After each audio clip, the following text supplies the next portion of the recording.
Hi, I'm Dave Epstein. Welcome to this edition of Growing Wisdom, and today we're talking about how to protect your plants from extreme, unusual cold. It's January 30th today. It is warm. I mean, I've got a little sweatshirt on. It's 50 degrees. The sun is out. It feels like spring, but it's the end of January and we're zone 6. This is unusual and plants are responding. And one of the things you can do if you have a cold blast coming in, as we do in just a few days, we're going to be somewhere around 10 to 12 below zero with wind. That's going to do some damage to the early plants. Let's show you some of the ways you can help protect them.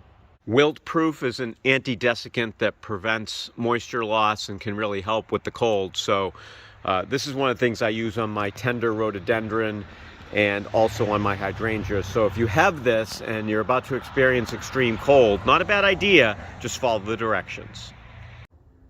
I've sprayed this rhododendron with Wiltproof. You can see it kind of giving the leaves a shiny look. And just to be on the safe side, I can use something like a sheet and put that over it. And, you know, something like that. I'll cover the whole thing, but that will protect it against the really drying cold, and the cold won't be able to drive through the plant. My hydrangea already beginning to show a little bit of green there. That's not good. You could use an anti-desiccant on that, or even cover it with a sheet, and that would protect some of the wind from getting into those buds here with upcoming cold. Just simply spraying your anti-desiccant on your flower buds will help protect them. Mahoney are definitely not hardy. Look at the beautiful yellow there, all ready to bloom. I used an anti-desiccant on those, and I've also, and I'll continue to do this, but I've also covered them with some row cover.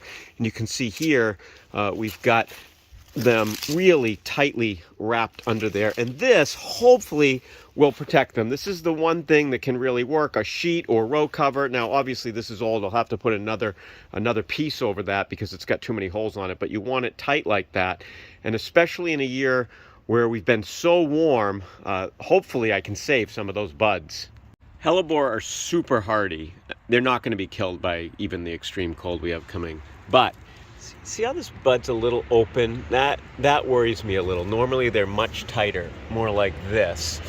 And this is up quite a bit for January. So what you can do is, if you had some pruning, you can just lightly just do that. You could use even pine needles or some leaves. And what that will do is it'll just stop the wind from getting to those flower buds. So even though it's going to be super cold, the extreme cold won't get to it, and the wind also won't desiccate those flower buds. So there's one thing you can do if you're a little worried. It may be unnecessary, but it's not going to hurt. Pine needles are also a great way to protect early things that have gone up too far, so that they don't get blasted by early cold. That will work. Hopefully what you've seen as we've sort of walked around the yard is that, you know, there are going to be things that are just going to end up getting blasted for the year. This kind of cold probably won't kill anything outright, but it will damage flower buds, which in turn can damage upcoming fruit, meaning you won't have any fruit with something like peaches, or some of the early flowers like the Hamamelis, which is behind me. They'll just get blasted and you'll have to wait till next year. It's unfortunate, but it's just one of the things that we see when we have these extreme fluctuations, which apparently are becoming a little more common. For Growing Wisdom, I'm Dave Epstein.